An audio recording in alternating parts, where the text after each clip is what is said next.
Now, Imran Khan is in a very dire situation.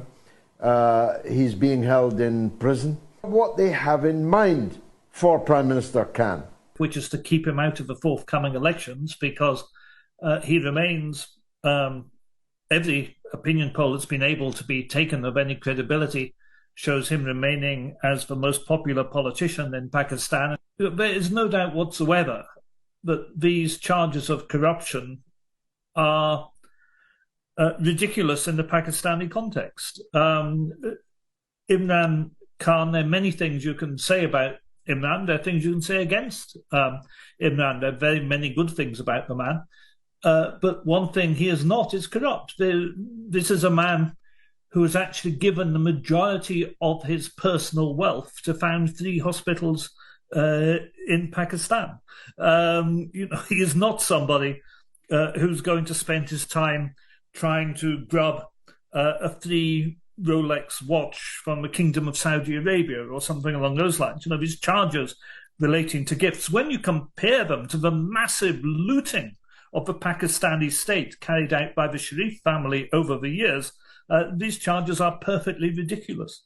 Now, we both remember the time when Imran Khan was never out of the newspapers in Britain, not just as a politician, but as a former playboy, as a wonderful ace cricketer, as a personality, a celebrity.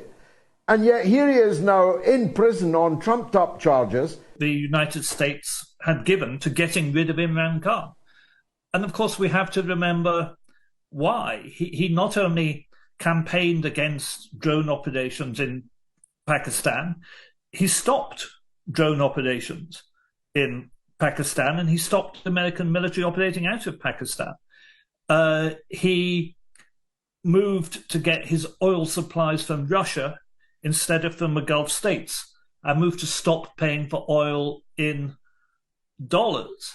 He refused to back motions at the United Nations supporting the United States position on Ukraine.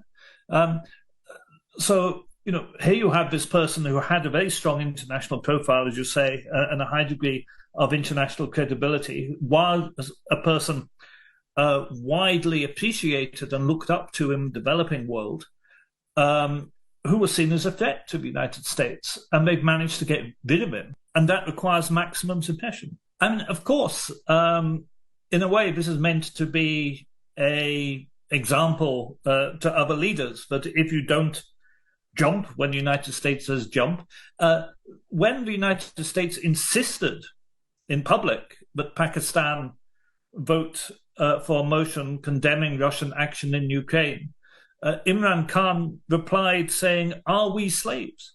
Are we slaves?"